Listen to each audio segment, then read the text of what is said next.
Hello दोस्तों, horror story in Hindi में आपका स्वागत है। भूत प्रेत पिशाच और शैतानों की डरावनी कहानियाँ आपको इस चैनल पे मिलेगी। अगर आपको हमारी ये कहानियाँ पसंद आती हैं तो प्लीज़ लाइक करिए, सब्सक्राइब करिए और हमारी बेल आइकन को ज़रूर दबाइए। तो चलो चलते हैं आज की पहली कहानी की तरफ। वैभव जो 26 साल का है और उसकी अभी अभी नई शादी हुई है और उसकी एक खूबसूरत बीवी भी है।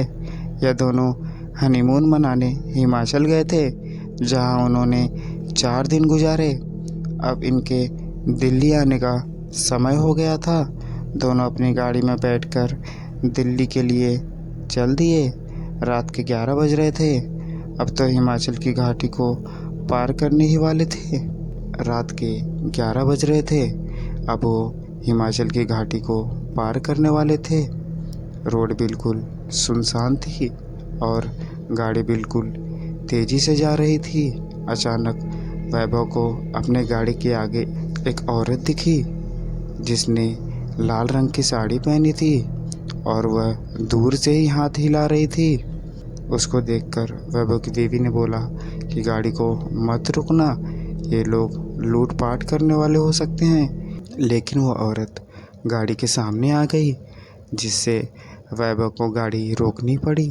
वह औरत ज़ोर ज़ोर से दरवाजे पीटने लगी। उसका चेहरा देख के ऐसा लग रहा था कि वो किसी बड़ी मुसीबत में हो। वैभव की बीवी ने उसे गाड़ी का दरवाज़ा खोलने से मना कर दिया, पर वैभव ने बोला अगर सच में ही यह किसी मुसीबत में होगी तो।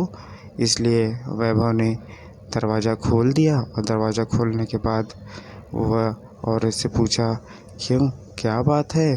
तो औरत बोलती है प्लीज़ मेरी मदद करो। वैभव ने बोला क्या हुआ। उस औरत ने जवाब दिया मेरी गाड़ी नीचे खाई में गिर गई है, एक पेड़ से टकरा गई है, उसमें मेरी एक छोटी सी बच्ची फंसी हुई है, प्लीज़ उसको बाहर निकाल लो। यह सुनते ही वैभव की बीवी भी बाहर आ गई और तीनों खाई के तरफ भागने लगे। उन्होंने देखा कि एक गाड़ी एक पेड़ से टकराई हुई है। वह झट से नीचे गया और पीछे वाली सीट पे देखा तो एक बच्ची रो रही थी। वह दरवाज़ा खोलने की कोशिश कर रहा था, पर दरवाज़ा अटक गया था। वह दरवाज़ा बहुत मुश्किल से खुला। फिर वैभव ने उसे बाहर निकाला और अपनी गोद में रख लिया।